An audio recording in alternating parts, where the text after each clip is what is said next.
from Moi's corporation, Kibaki's coalition government, Uhuru's handshake to Ruto's broad-based government, the veteran opposition leader has been a man not far away from the center of power, whether through the back door or otherwise entering into some loose arrangement with the government of the day. Let's begin with Kasmel. This is what is in our dailies this morning, and also this is the reality. You are here on Monday. There were just speculations of whether, in a session of ODM, members could join the Ruto-led government, but now it's evident. The four, that is Hassan Joho, Wycliffe Oparanya, Opiyo Wandayi, and John Mbadi, have been nominated for the cabinet slots. What's your reaction to this as we begin? I mean, it was expected that the political class was going to pull such a move. We speculated. There was a very high probability that the president might have chosen to act differently, but he has shown us that, as Lee said in his book, that when you go into a forest to hunt for jackals, foxes, and wolves with your dog, remember that the futile mission you're going on is you're the only stranger in that forest, that all these jackals, wolves, and foxes that you're trying to hunt are cousins. And that's what it's shown us, that the political class will unite when it comes to taking care of their interests. It is a heartbreaking thing that they put out circulars and they put out communiques on their social media saying that we hear you and we do, and those kinds of things, that we will, Right Honorable Raila Odinga said he's on the side of the people, but this is the kind of thing that they went and did. Because remember, what we were agitating for was not necessarily positions, was for the fact that we wanted people who had not served before in any government, people who are clear of any accusations of grafts and looting of public funds. But we see that the characters that have been chosen here have nothing but they're surrounded with a quagmire of unexplainable circumstances, and some even have active court cases. So it is a politically sinister move, as we've consistently said, and we reject this list. We reject this list not because we are a disorganized lot. List or the ODM We reject this entire list because, as you can see, of all the 20 cabinet secretaries that have been nominated, of all these people, I do not see, maybe Eric Moreithi, and again, as you know, in the public, there are whispers, but then he's the only person I would say then this is a face that we would say is new in terms of governance. So there's absolutely utter no goodwill in this particular list. I have no faith in whatever the political class is doing. They're just clamoring to protect their selfish interests. Shakira Wafula, you are an active citizen. President William Ruto has finally unveiled the broad-based government dream team. And it's evident that 4 top ODM officials are now on board. What's your reaction to this as we begin? For me, it was only a matter of time before Raila and his cohorts reveal the true essence of who they are and where they stand in terms of for the country or for their own greed. And to be honest, I'm not surprised because, and I'm happy as Gen Z, as young people, from the word go, we had told Raila and these people to stay at home because it is evident that they've never been for the people. They always work towards bettering their own self-interest. And now it is clear that it's us, the people, against the political class. Kasmuel, you know, as the Gen Zs were on the streets demonstrating, ODM was not part of the whole revolution. Today we have them in Ruto's cabinet. Have they hijacked the whole process? They have done the thing which politicians usually do, which is reap where they did not sow. And I say this because we have paid the ultimate price. It is our blood that has been shed. And I will say this without fear of contradiction, because there was a time you saw one of their active members in their party saying tribally that Luos should step aside because this is not their fight, because they've lost enough blood and that they should stay away from this fight. We have gone on the streets and paid the ultimate price. We have lost lives and none of our demands have been met. Our demands have been met with politics, and it is a narcissistic type of reaction where somebody tells you, it's your abuser consistently telling you that, hey, I hear you, after they have been called out. So we are dealing with a very narcissistic regime that, and you know the main aim of a narcissist is to look for a reaction. What they did is they came in at the right time, swooped in and took all the spoils, while we had not even made the necessary advances. Because what we were asking for was not positions, we were asking them to follow the constitution to the latter. That's what we were asking for. And now just to see them come in, and you see it's not even regular members, it is their top leadership. People who've had experience in politics before, people who've served and their terms have not necessarily been clean, are the people who've been awarded. So you can see a very, very clear motive, and this is part of the things which we are saying, that this government has consistently obsessed with hiring over cronism. And you can see it because the opportunities are not trickling down. So it is proof that there was no lesser evil, that at the end of the day, a politician will still be a politician. Well, so it will be proper perhaps to engage the entire Azimio leadership, or it's unfair that it's only ODM that has taken up these slots? One, it is not necessarily unfair that ODM has taken this slot. It is sinister. It is a betrayal. But I don't think of it much, because if you're betraying other political parties, that's between you as a coalition. But it just shows me the true nature of what the political class looks like, is that they will take care of their interests first. Because we've seen other leaders say that they will refuse to be part of these negotiations, but they have been part of other negotiations before which were not necessarily beneficial to the country. I also believe that if the president and the political class were interested in finding candidates who are clean, they would have found technocrats who would have filled these positions. They would have found youth, just the same way they can go to our homes and find us and shoot us from there. I'm very sure that if they are interested in finding our professional qualifications, they would have done so. And now we are joined by Zach Kinuthia, former Chief Administrative Secretary. Thank you for creating time this morning. We are focusing on the hijacked Gen Z revolution. That's what is actually on all our dailies, the grand hijack, that is the People Daily. The Standard saying Ruto hangs on to Raila for survival, and the Daily Nation, enter Raila, the coalition king. Your opening remarks. Thank you very much, and good morning to all of us, my sister and my brother there. I'm sorry I was delayed a little bit, but from where I'm born, we say it is better to arrive, however delayed you may become.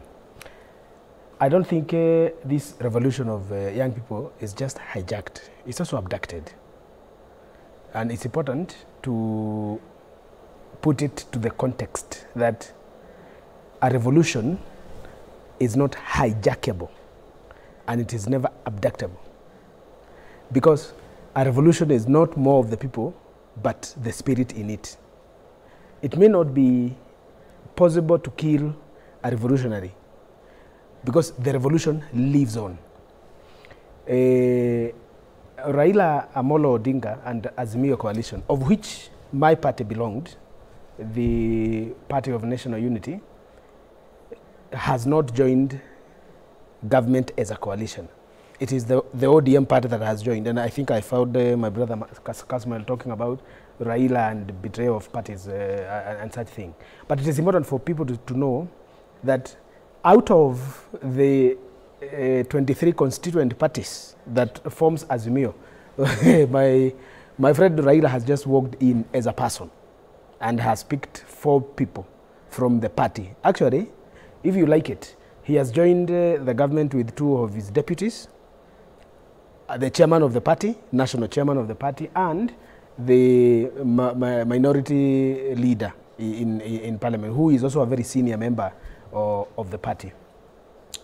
These are my younger siblings, because I am a millennial. And because this revolution was a millennial Gen Z struggle, we would want to take refuge from the fact that it is not lost.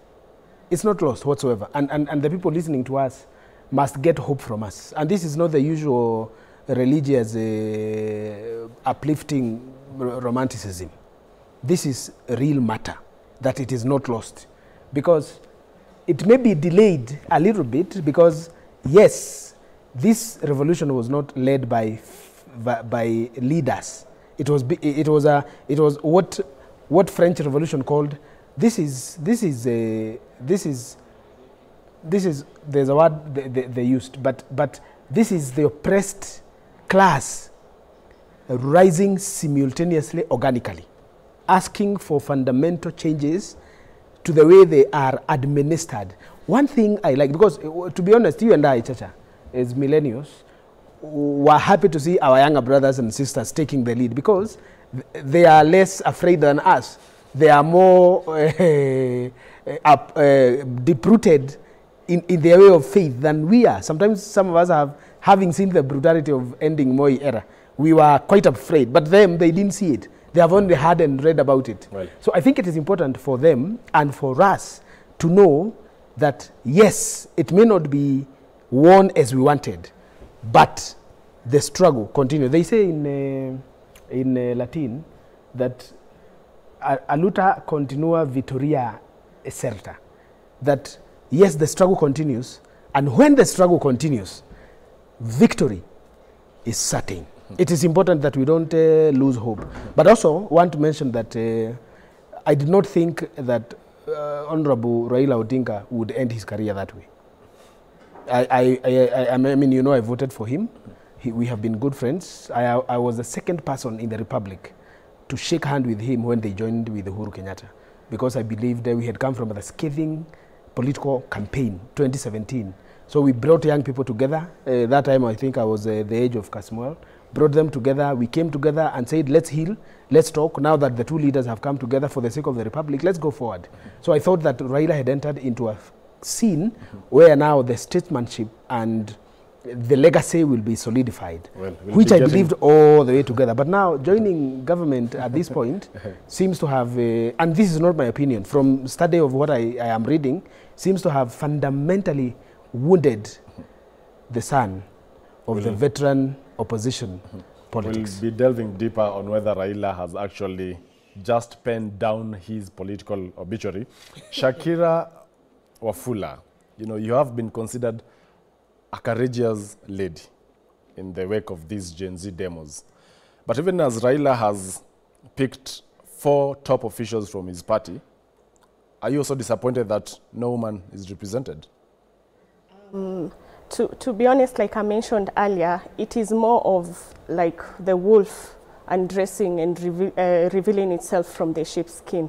I did not expect anything good to come from these people, but I think it's time for us as a nation, and this is something we should keep pushing for, not to focus on what political party is represented where, but the merits of these individuals that have been selected to these positions. Like what is the criteria that the presidency used to come up with these individuals? Why in 2024, after all these sacrifices that we've been coming out to the streets protesting, why does the government still feel they should select individuals based on they belong to this party or they are aligned to a particular individual? We want people to be selected according to merit. Do they qualify to fill these positions? What is their experience, and what do they bring to the table, and what can they do to better the dockets of these ministries? So it is, I'm not disappointed because I did not have any expectations, to be honest. So it is just a matter of style up, listen, and come to par to what the people are demanding. You know, President William Ruto had a charter with the women of this country before the general election, that is in 2022, and promised them at least half of the cabinet.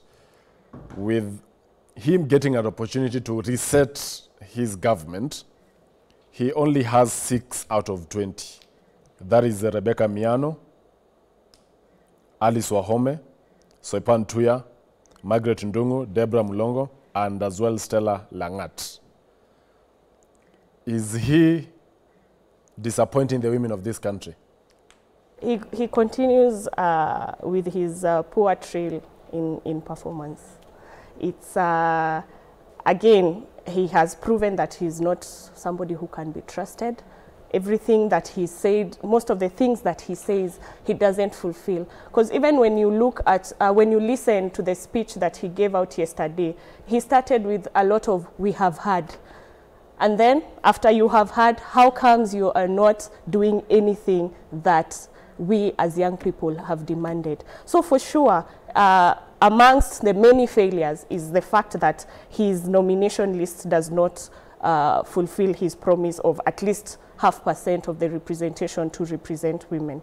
So, and also the fact that even the women who are chosen, like the criteria for somebody, an example is Soipan Tuya. Like, what criteria was it used? Is it because you bedded somebody that now they qualify to come into position? It's quite unfortunate. Those to are be honest. allegations that we cannot confirm. And Yeah. she's also just asking a question, to be fair.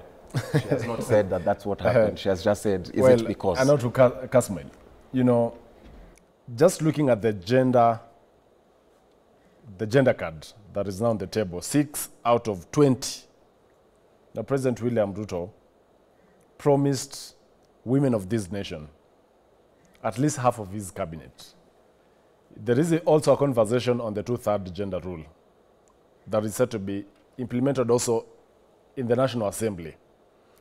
However, beginning with the cabinet, there is no face of enough women as President Ruto promised. What signal is Ruto sending to the women of this nation? I think it is the same signal that he has always sent, that he is a double-tongued human being, in the sense that he will say what he needs to say for him to survive. I'm also not a believer that somebody needs to be in cabinet just because they're a woman. I believe that a cabinet should be comprised of competent people. And this is the thing that sometimes bedevils the country, where we want to tokenize everything. We want to have, for example, I want to give Shakira a position and make her the first female something. But then you see, when they choose people on those regards, you see, for example, like part of when he chose Aisha Jumwa, the reputation that she left for women in cabinet does not inspire faith. Currently, the stories you're hearing around some of the women who are in this particular cabinet, like the spirit of the people, when they talk about Honorable Soipan Tuya, the spirit of the people, when they talk about Rebecca Miano, specifically, if I focus on those two people, for example, does not inspire confidence. And that signals to me that we are still a very long way in terms of sorting this out. Because remember, we're also supposed to have that 2/3 gender rule, as you aptly put it, in the National Assembly. What message are we sending to Kenyans when all we have, the women in the National Assembly are not doing a good job either, especially the ones that are given most limelight? If you think about people like Karen Nyamu, Honorable Pasaris, if you think about it, the nominated, you find members of the National Assembly are doing better, like, for example, Madam Crystal Asige. If you think about what's happening here, beyond it being a politically sinister move, it's a person who has shown that I will make promises, tutatenga, tutasema, tutafanya, and none of it is going to happen. So that's part of my analysis of it, is that he put here, as in my analysis, people who he could control. And that's the thing which we've always said about this government. It is obsessed with control. If you're a free thinker, they do not want to have you around them. And again, if you see the kind of cabinet that we have here on the table, it is a cabinet ridden with corruption. It is a cabinet ridden with such horrible cases leveled against them. And it seems as though for you to be selected, you need to have a chip that the president can pull, can dangle in front of you and tell you that if you do not toe the line, we will rekindle such and such a case. And now to Zach, in terms of women representation in the cabinet, of course, still on top of the others from 7 to 8, we'll be focusing deeper on the hijacking of this revolution. You said it's not even possible to hijack or abduct a revolution. Rebecca Miano was initially nominated to occupy the Attorney General's docket. However, there is a reshuffle that has already happened. Within a very short period. Why are we having a president that seems indecisive? I've never hidden my admiration to Rebecca Miano from her days as a company secretary. But it's also important to say she wasn't qualified for AG, because the constitutional threshold for an attorney general is that a holder or an aspiring holder of that office must qualify to be a chief justice. Now, if you go to the qualification of a chief justice, it's a tall order. It's not a joke. So I think she did well not to, well, I don't know whether she's one who declined, but if she did decline, indeed she did well. If she didn't, then the president was that, for that particular matter, right in removing the lady from that office. We have people. We have Supreme Court judges in this country. We have Court of Appeal judges. We have men of impeccable legal qualifications who can become there. But let me say this. What is the number of ministers so far? 20. No. 21. What is a third of 21? 7. How many ladies do we have in cabinet? 6. Then that is unconstitutional. We don't even have to fight much. So if the president will appoint another cabinet secretary, because Mudavadi is not there, maybe that is why you are saying 20, you are right, but Mudavadi is also there. So he's the 21st. So if we have to go to the minimum, which is 14, and the maximum, which is 22, and I've told you in the issue again, the former president, Uhuru Kenyatta, operated with 19 consistently. Because the constitution gives you the maximum you cannot maneuver, and the minimum you cannot go, the threshold you cannot go below. So out of 22, a third of it would be 8. Okay? So if already he has 6 ladies, if he appoints another lady, that would be 7, which again falls below the threshold of the gender. And I think if you look at Raila's number, the 4 cabinet secretaries who came in, what is the threshold? What is the third of 4? Is 2. Because there cannot be 1.5 women. Yes. Right? So who has failed? It is important so that when people who, I'm not going to court, although I am qualified under the constitution to petition, but I'm not going to fight this for my reasons that I've always told you, to great charging of my friends. But those people who prepare to go to court, they have an open matter here. So this one can be challenged in court? It's not that it can be challenged. It would be unpatriotic if it is not.